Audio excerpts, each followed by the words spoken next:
2000 రూపీస్కే మేమైతే లదాఖ్కి రీచ్ అయ్యాము. 2000 ఎలా అని మీరు షాక్ అవుతున్నారా? ఇది మనకి ఈవీ కారు. 2000 ఏంది, 1000లో కూడా రీచ్ అవుతాం సరిగ్గా ప్లాన్ చేసుకుంటే. మాకు వచ్చేసి మేము 4 మెంబర్స్ వెళ్ళామన్నట్టు. మాకు టోటల్గా లదాఖ్ రీచ్ కావడానికి మంచిర్యాల నుంచి 8300 రూపీస్ అయితే అయింది.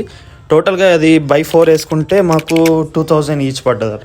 ఇక మాకు 2000లో మేము మంచిర్యాల నుంచి లదాఖ్ అయితే రీచ్ అయ్యాం. ఆల్మోస్ట్ ఆల్ 2800 కిలోమీటర్స్ అయితే ట్రావెల్ చేసాం ఇదే ఈవీలో. మీరు చూసుకోవచ్చు, చాలా అన్ని ప్రూఫ్స్ అయితే మీకు ముందే పెట్టాను, ఎన్ని బిల్స్ అయినాయి ఏమనేది అన్ని మీరు అక్కడ నుంచి అయితే చూసుకోవచ్చు. దాదాపుగా అయితే మేము బీపీసీఎల్ ఛార్జర్ అయితే యూజ్ చేసాం. ఇక కొన్ని వేరే యూజ్ చేసినాం. బీపీసీఎల్లో చాలా తక్కువ ఛార్జింగ్ కాస్ట్ అన్నట్టు, మిగతా వాటిలలో కొంచెం ఎక్కువ ఉంటుంది లైక్ మహేంద్ర ఛార్జర్స్. బట్ ఫైనల్గా అయితే మేము లదాఖ్ అయితే 2000 రూపీస్లో అయితే రీచ్ అయిపోయాం. ఇంకా చెప్పాలంటే ఏసీ ఛార్జింగ్ పెట్టుకుంటే మాకు 2500 రూపీస్ మాత్రమే ఛార్జ్ అయ్యేటి.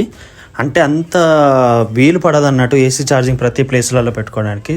మళ్ళీ బయట కూడా ఎలవ్ చేయరు అన్నట్టు.